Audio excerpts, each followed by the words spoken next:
어이? 곡물가루로 쫀득이를 만든다고? 제작 과정을 살피기에 앞서 가장 중요하게 여기는 단계가 있단다. 이렇게 위생 가구까지 이루시네요. 아, 예. 식품이다 보니까 아무래도 깨끗하게 하려고 노력을 많이 하고 있습니다. 본격 쫀득이 만들기 시작! 이게 바로 쫀득이의 주 재료라고. 그대로 반죽기로 직행. 쫀득이의 기본 베이스가 되는 일단 밀가루입니다. 이번엔 빨간 가루에 뜨거운 물을 부어 녹여주는데 날치알같이 생긴 이 가루의 정체는? 이거 지금 빨간 거 이거 뭐예요? 아, 밀양의 식용색소고요. 지금 들어가는 건 소금하고 설탕, 예, 첨가해서 저만의 황금 비율로, 예, 섞은 다음에 이제 반죽기에다가 넣어서 반죽을 할 겁니다. 이제 밀가루에 다양한 곡물가루를 섞어줄 차례. 이때 곡물가루와 정제염, 설탕 외에 다른 첨가물은 전혀 넣지 않는 게 포인트. 나름대로 건강하게 만들려다 보니까 뭐 고구마 가루, 그리고 옥수수 가루, 뭐 등등 기타 곡물가루 뭐 되게 많이 들어가고 있습니다. 그럼 이거 불량식품이 아닌데요?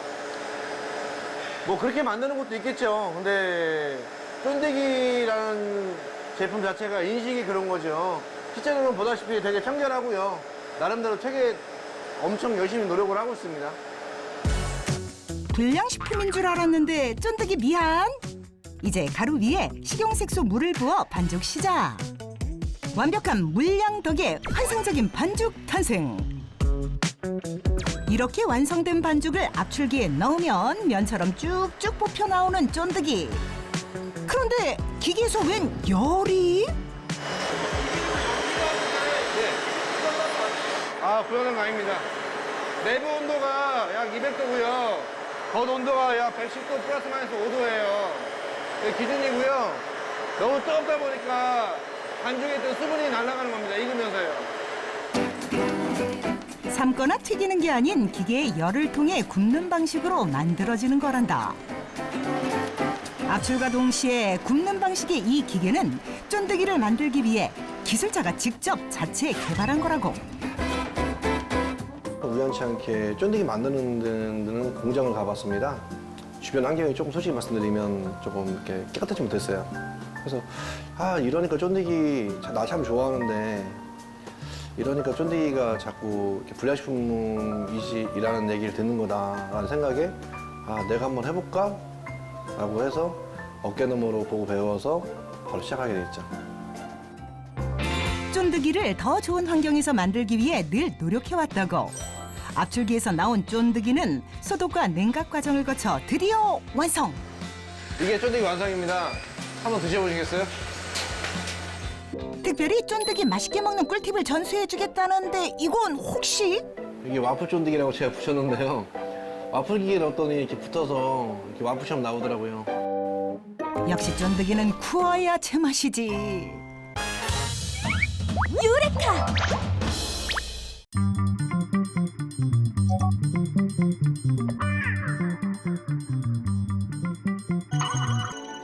에테르를 이용한 수술법은 영국에도 전파되었는데요.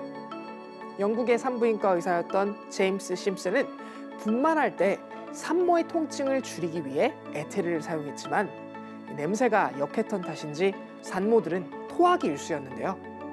결국 그는 부작용이 덜하면서 우수한 효과를 지닌 다른 마취용 물질을 찾게 되었는데 여러 물질을 시험해본 결과 클로로포름이 마취 효과가 있다는 사실을 발견했습니다.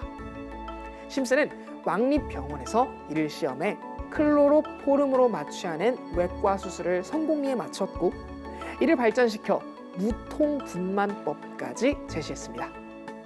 나중에는 영국의 빅토리아 여왕도 분만 시에 클로로포름을 사용했는데요. 그러나 클로로포름에도 부작용과 위험성 등이 발견되면서 오늘날에는 마취제로는 잘 사용하지 않고 살충제나 곰팡이 제거제 등 다른 용도로 많이 사용되고 있습니다. 이후 정맥으로 주사하는 티오펜달이 개발되었는데요. 주사액이 투여되면 45초 만에 빠르게 마취 효과가 나타났습니다. 그러나 마취 지속 기간이 짧아 주로 단시간 수술에만 사용됐는데요. 티오펜달이 요긴하게 쓰인 곳은 병원보다 미국 경찰과 중앙정보국이었습니다. 범죄 혐의자에게 티오펜달을 주사하면 유사 최면 상태에서 대화할 수 있는데요. 마취하면 흔들어도 깨지 않는 전신 마취와는 달리 티오펜달은 잠을 살짝 들게 만들어 범죄자의 자백을 받을 수 있었어요. 그러나 1963년 미국 대법원은 자백량으로 얻어낸 정보는 법적 효력이 없다고 판결했고 티오펜달은 사라지게 되었습니다. 이후 가장 효과적이면서 안전한 마취제로 프로포폴이 사용되고 있습니다. 마취가 빠르고 회복 시간이 짧다는 장점이 있는데요. 하지만 무분별한 프로포폴 투약 역시 문제점이 되고 있습니다.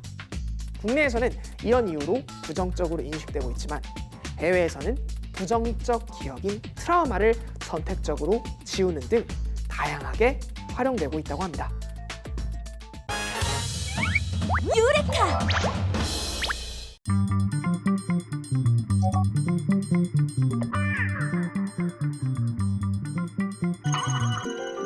지금은 수중 건설 로봇 국산화에 성공해 연간 400억 원에 달하는 해외 장비 임대 비용을 절감하게 됐고 목적에 따라 세 종류의 로봇을 운용할 수 있게 됐는데요.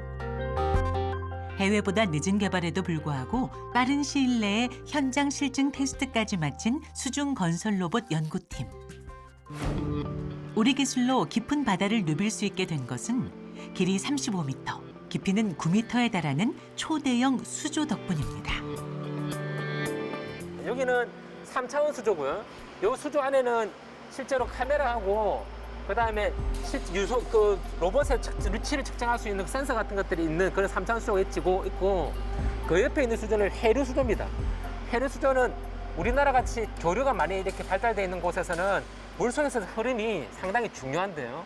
로봇이라든지 다양한 구조물들이 물속에 흐름이 발생되었을 때 어떤 거동을 하느냐, 어떻게 움직이느냐를 보는 것들이 상당히 중요한 부분입니다. 거친 바다로 나갈 로봇을 위해 이 수조엔 특별한 실험 장치가 마련돼 있습니다.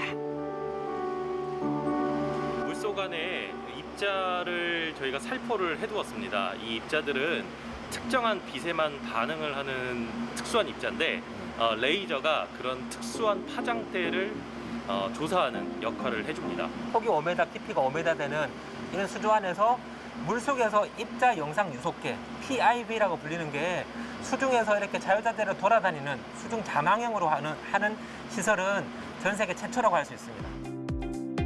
로봇과 함께 완성된 이 수조는 여러 기관에서 실험을 의뢰할 정도로 최고의 시설을 갖췄다는데요. 특히 조류가 빠른 우리나라 해안의 특성을 반영했기에 수중 건설 로봇을 검증하고 최적화할 수 있었습니다. 우리가 로봇들을 개발을 하고 현장에 나가가지고 테스트를 하는 것들이 반드시 필요한데요. 실제로 우리가 바다에 나가가지고 작업할 때 들어가는 선박들 아니면 바지선이라고 불리는 해상 작업장 이런 것들이 워낙 비쌉니다. 그럼 우리가 아무리 좋은 기술로 개발했다 하더라도 이걸 검증을 해봐야 되는데 테스트하는 비용이 워낙 크다 보니까 실제 바다에 나가서 테스트하기 전에 실내에서 수조 환경 안에서 많은 조건들을 가지고 다양하게 테스트할 수 있는 그런 공간, 그래서 수조가 필요했던 것입니다.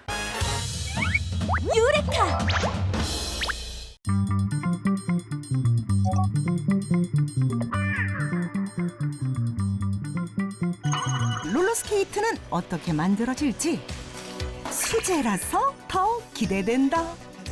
신발에 기본 본 뜨는 작업을 하고 있습니다. 이렇게 이제 사이즈별로 본 작업, 디자인 따라 본이 다 틀리고 하니까 기본 본 뜨는 작업입니다. 본 뜨는 과정에서 가장 중요한 건 바로 정확한 사이즈 그대로 만들어내는 것. 기본 본은 뭐 0.1, 2 정도 이상은 허용이 안 됩니다. 1mm 오차라도 나버리면 다음 단계에 흘러가면서 오차 생기고 해버리면 나중에 전체적으로 봤을 때는 오차가 많이 생기죠. 곧바로 다음 작업을 위해 이동하는 기술자. 이게 다 롤러스케이트에 쓰이는 원단이란다. 일반 운동화에 쓰이는 것보다 튼튼한 가죽을 사용해야 한다고. 다음 과정은 뭘까? 패턴을 만들 때와 마찬가지로 어떠한 오차도 허용되지 않는다는데 그런데 같은 원단을 왜 이렇게 많이 자르는 건지 신발 부속부속 한 짝 한 짝에 들어가는 피스대로 다 자르는 거예요. 몇 개 정도 들어가죠? 신발 한 짝이? 보통 한 25가지, 30가지 정도. 이제 재봉틀로 자른 가죽을 이어붙일 차례. 이렇게까지 여러 번 덧대는 이유가 있다고. 이게 일반 스포츠가 아니고 특수하다 보니까 이 부분 같은데 이 신발 전체에 힘이 많이 들어가죠. 뭐 발 보호하기 위해서 거기에 맞춰서 안에 보강 자국 같은 거라든지 안에 자재 자체도 이 완전히 고급을 쓰죠. 거의 모든 공정이 수작업으로 이루어지기 때문에 하루에 만들어낼 수 있는 롤러스케이트의 양은 매우 한정적이다. 하루에 한 3개, 4개 단계가 시간 타임이 있기 때문에 준비하는 과정이 많다 보니까 1개 하나, 3개 하나 시간은 똑같습니다. 이제 신발 모양을 갖추는 단계에 돌입. 그런데 지금 뭘 바르는 건지? 이거 라텍스 발라가지고 처음에 이제 라스팅하기 위해서 그리고 이거 이제 기본적으로 어느 정도 열이 들어간 상태에서 해야 성형이 되니까 열 작업하는 거예요. 질긴 가죽을 여러 겹 덧댔기 때문에 고온에서 열 처리를 해줘야만 가죽이 유연해진다고. 열이 들어가야 건조가 되고 이 가죽이 늘어나기 때문에 열을 넣는 거예요. 열 처리를 끝낸 후에는 기계의 힘을 살짝 빌릴 차례 슬슬 신발의 모양을 갖춰간다. 아랫면과 가죽을 꼭 붙여준 뒤 밑창을 붙이는데 또 다른 기계에 넣고 꾹 눌러준다? 압축 작업인데 본드 접착하고 나서 이 압축 과정을 거쳐야 이게 단단하게 접착이 되는 거예요. 안 그러면 이게 그냥 떨어집니다. 제2의 유행을 맞이하며 성능은 더 좋아졌다고. 옛날하고는 비교가 안 되죠. 지금 그 시절에야 그냥 아주 막 간단한 기본이고 성능이 예전하고는 지금은 비교 자체가 불가능하죠. 바퀴를 달기 전 먼저 플레이트를 붙여주고 구멍 뚫고 작업하고 나서 이 플레이트 장착하기 위해서 플레이트 요 바퀴 종류별로 있는데 바퀴도 이제 각자 자기 취향에 맞춰 쓰는 거죠. 이제 작업의 마지막 단계. 자신만의 개성을 살려줄 바퀴를 골라 신발에 부착해주고 나면 조리 완성된 겁니다. 이쁘죠?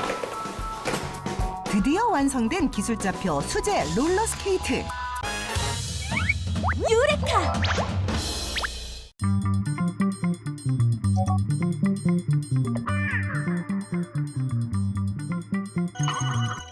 전 국민의 마음을 단숨에 저격한 2020 도쿄올림픽 양궁 경기. 실시간 심박수 중계는 양궁 경기의 색다른 재미를 선사했습니다. 특히 김우진 선수의 심박수에선 경기 중 그의 평정심을 엿볼 수 있었죠. 알고 보니 우리나라 선수들은 올림픽을 앞두고 훈련 기간 동안 비접촉 심박수 측정에 대해 연습했다고 하는데요.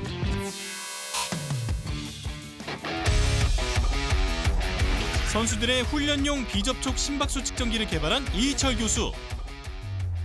그는 지난 6년 동안 비접촉으로 심박수 측정 연구를 진행했습니다.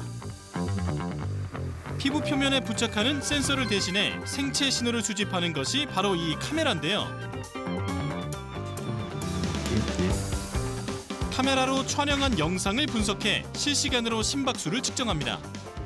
그 피부 영역의 색상이 동맥혈관에 흐르는 피의 양에 따라서 굉장히 미세하게 바뀐다는 거거든요. 그 미세한 그 색상 변화를 이제 저희가 감지해냄으로써 심장 박동에 해당되는 그 광혈류량 신호를 이제 측정을 한다라고 보시면 될 것 같습니다. 그렇다면 정확도는 얼마나 될까요?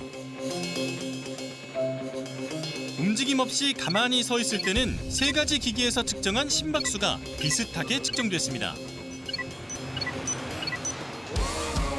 그렇다면 운동을 한 후에 심박수 측정의 정확도는 어떻게 될까요? 아령을 이용한 운동을 하고 난 직후에 심박수를 측정해 본 결과 높은 정확도를 기록했습니다. 비접촉 생체 신호 기술은 심박수뿐만 아니라 다양한 목적으로 연구 개발될 예정입니다. 심박 변이도나 산소 포화도나 이런 것들도 지속적으로 연구를 하고 있어서 앞으로는 좀 헬스케어 쪽에 초점을 맞춰서 좀 진행을 할 계획입니다. 비접촉식으로 심박수를 측정하는 방법은 카메라로 촬영한 피부 영상을 개발한 프로그램이 혈류량에 의한 미세 색상 변화를 분석해 심박수를 출력하는 것. 지금까지 아이노트였습니다.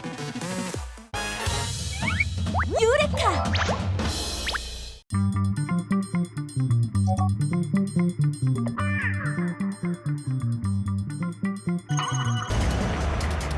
유전학의 아버지로 불리는 그레고어 멘델. 그는 유전학에 깃들인 멘델의 법칙을 발견한 과학자였는데 사실 그의 진짜 직업은 수도사였다. 어떻게 수도사였던 그는 유전학의 아버지가 될 수 있었던 걸까? 1856년 성 아우구스티노 수도원. 수도원에서 사제로 일하며 대학에 다녔던 멘델은 과학 분야, 그중에서도 유전학에 큰 관심을 가지고 있었는데 그래, 직접 실험을 해보는 거야. 며칠 뒤 또 왜 그러세요? 그럼 식물 교배는 괜찮죠? 뭐 괜찮을 것 같습니다. 그래요? 예, 알겠습니다. 결국 그가 선택한 것은 키우기 쉬운 완두콩이었는데 멘델은 둥근 콩, 주름진 콩같이 1대1로 대립하는 7가지 형질을 나열했고 각 형질이 다음 세대에 어떻게 전해지는지를 유심히 관찰했다. 처음 그가 둥근 콩과 주름진 콩을 교배하니 모두 둥근 콩이 나왔고 여기서 나온 둥근 콩을 다시 교배하니 둥근 콩과 주름진 콩이 3대1의 비율로 나왔는데 각기 다른 형질에서도 이 3대1의 비율은 유지됐다. 멘델은 콩 속의 특정 인자가 둥근 모양과 주름진 모양을 결정한다고 추측. 수도원에서 콩을 심고 콩이 열리면 또 그 콩을 심는 반복 작업을 이어나갔는데 모두가 완두콩에 질려버릴 만큼 그의 실험은 무려 7년 동안이나 이어졌다. 그는 직접 심은 3만 개의 콩을 분석한 결과 몇 가지 사실을 알아냈는데 둥근 콩 대 주름진 콩, 노란 콩 대 초록콩처럼 배립되는 형질의 콩 2개를 교배하면 다음 세대엔 둘 중 하나만 나온다는 사실. 즉 형질은 우성과 열성으로 나뉜다는 우열의 법칙이었다. 두 번째는 둥근 콩을 만드는 유전자와 주름진 콩을 만드는 유전자 등 각 형질의 유전자가 따로 존재한다는 것인데 둥근 콩을 결정하는 유전자는 노랑, 초록 등 색깔을 결정하는 유전자와는 아무런 상관이 없다는 독립의 법칙이었다. 멘델은 1866년 브루노 자연과학협회에 식물의 잡종에 대한 실험이라는 논문을 발표. 서본 40부를 만들어 유럽 각지의 저명한 과학자들에게 직접 보내기도 했다.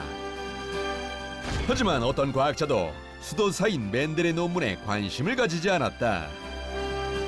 그러던 어느 날 자연학 연구를 하던 멘델은 1868년 수도원장으로 선출됐는데 그 후 바빠진 그는 과학 연구를 할 시간이 부족했고 결국 그의 유전학 연구도 자연스럽게 사장되고 말았다. 멘델의 연구는 그가 사망한 후에도 한동안 빛을 보지 못했는데 그러던 1900년대 식물학자 휴고 드 브리스가 비슷한 연구를 하던 중 멘델의 논문을 발견했고 이를 자신의 논문에 인용하면서 유명한 멘델의 법칙이 세상에 알려지게 되었다. 유레카!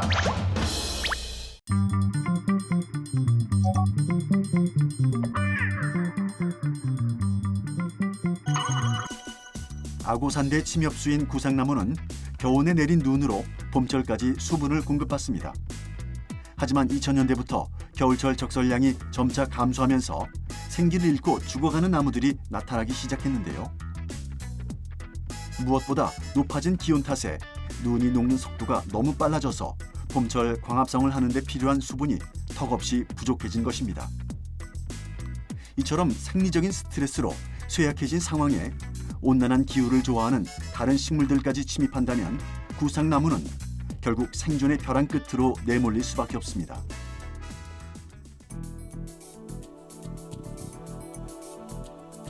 (2011년) 세계 자연보전연맹은 구상나무를 멸종위기종으로 지정했습니다. 이는 생물종 하나가 처해 있는 상황이 더 이상 어느 한 국가 차원의 문제가 아니라는 걸 말해주는데요. 구상나무를 지키기 위한 다양한 접근과 연구가 필요한 지금, 국립생태원 취약생태연구팀의 박형철 팀장은 유전자에서 그 해답의 실마리를 찾았습니다. 기후 변화에 의해 취약 생태계에서만 발현되는 유전자를 비교 분석하고 더불어 유전적 차원의 환경 스트레스를 파악하게 되면 구상나무로 대표되는 취약 생태계의 보존 방법을 찾을 수 있다는 것이죠. 문제는 구상나무가 다른 수종에 비해 생장이 느리고 관리가 어렵다는 점입니다. 구상나무는 발화율이 낮아 종자 발달이 충분한 경우에도 발화 가능성이 겨우 50%에 불과합니다. 이러한 사실은 곧 복원 연구에 필요한 종자나 유목을 확보하는 게 현실상 불가능하다는 것과 같습니다.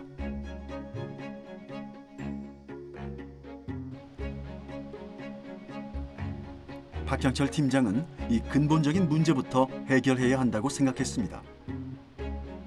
구상나무에 배아 줄기세포를 배양하는 데 몰두했고 그 결과 2015년부터 시작된 연구는 2020년 그 결실을 맺을 수 있었죠.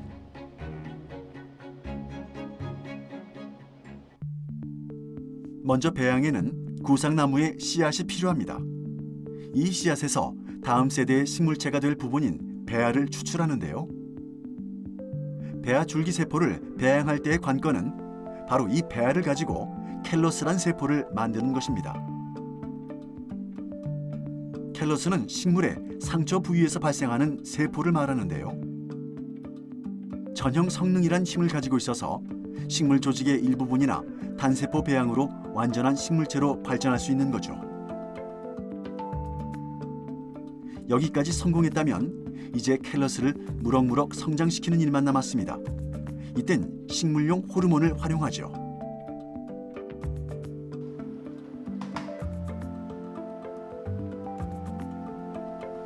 사라져가는 우리 나무를 살리기 위해 다각도로 이루어지고 있는 연구들. 취약생태연구팀의 또 다른 접근 방식은 바로 유전자를 이용하는 것입니다. 구상나무의 상태가 취약한 지역과 양호한 지역에서 잎을 각각 채취해 어떤 유전자가 얼마만큼 발현되는지를 살펴보는 것이죠. 취약 지역에서 특히 많이 발현되는 특정 유전자를 기준으로 해서 또 다른 구상나무 군락지의 미래 상태를 예측할 수 있고 나아가 고사 현상을 예방하거나 치료 약물을 개발하는 데도 활용할 수 있습니다. 유레카!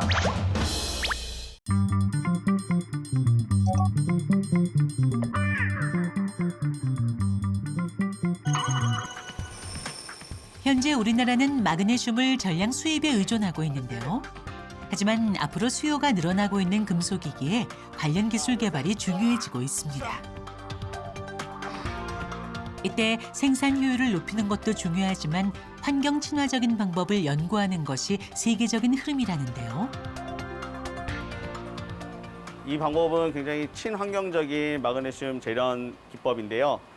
왜 그러냐면은 전해조 바닥에서 마그네슘 합금이 생성이 되고 양극에서는 산소가스만 발생되기 때문에 기존의 마그네슘 재련 기법의 방법에 대비해서 굉장히 친환경적인 방법이라고 할 수 있습니다.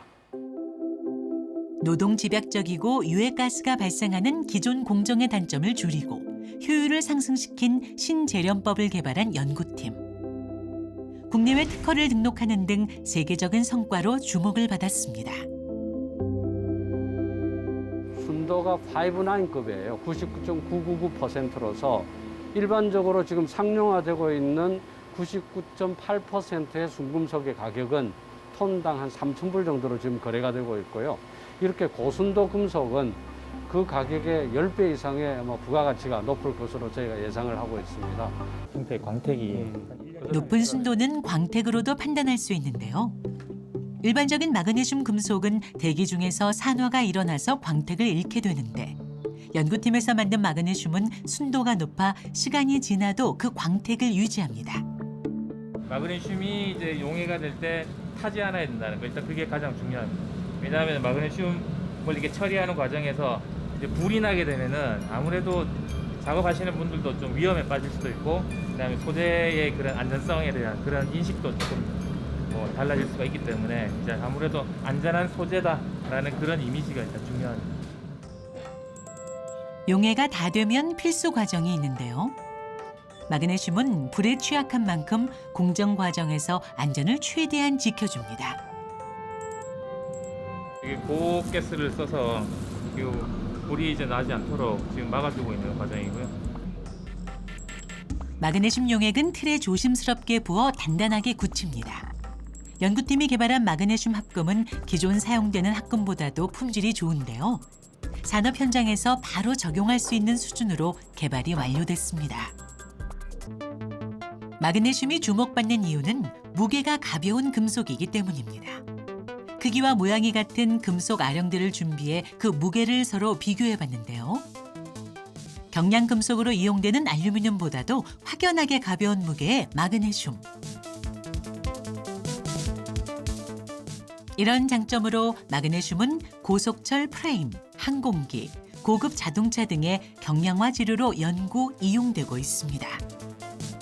지금 현재 우리나라에서는 마그네시아를 중국에서 수입을 해와서 마그네사이트 자원을 내화벽돌에 활용하는 거에 끝나지만은 마그네시아라고 하는 MgO로부터 Mg를 추출하게 되면 바로 금속을 만들어낼 수 있는 것이죠.